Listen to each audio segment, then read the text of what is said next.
ಬೆಂಗಳೂರು ಬಳಿಕ ಸಾಂಸ್ಕೃತಿಕ ನಗರಿ ಮೈಸೂರಿನಲ್ಲೂ ಆಪರೇಷನ್ ಫುಟ್ಪಾತ್ ಆರಂಭವಾಗಿದೆ. ಸ್ವಚ್ಛ ನಗರಿ ಅಂತ ಟೈಟಲ್ ಪಡೆದುಕೊಂಡಿದ್ದ ಮೈಸೂರಿಗೆ ಗೂಡಂಗಡಿಗಳು ಗಂಡಾಂತರ ಆಗಿದ್ವು. ಈ ಬಗ್ಗೆ ನ್ಯೂಸ್ ಫಸ್ಟ್ ವಿಸ್ತೃತ ವರದಿಯನ್ನು ಬಿತ್ತರಿಸಿತ್ತು. ಇದರ ಇಂಪ್ಯಾಕ್ಟ್ ಆಗಿ ಮೈಸೂರಿನಲ್ಲಿ ಜೆಸಿಬಿಗಳು ಘರ್ಜಿಸಿವೆ. ಮೈಸೂರು ಮಹಾನಗರ ಪಾಲಿಕೆಯ ವಲಯ 5ರಲ್ಲಿ 30ಕ್ಕೂ ಹೆಚ್ಚು ಪೆಟ್ಟಿಗೆ ಅಂಗಡಿಗಳನ್ನು ನೆಲಸಮ ಮಾಡಲಾಗಿದೆ.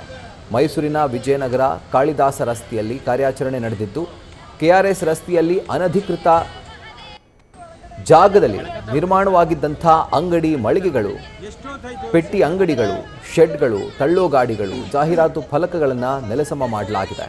ಇನ್ನು ಸಾರ್ವಜನಿಕರ ಸಂಚಾರಕ್ಕೆ ಮುಕ್ತ ಅವಕಾಶ ಮಾಡಿಕೊಡುವ ಉದ್ದೇಶದಿಂದ ಈ ತೆರವು ಕಾರ್ಯಾಚರಣೆ ನಡೆದಿದೆ ಅಂತ ಅಧಿಕಾರಿಗಳು ತಿಳಿಸಿದ್ದಾರೆ.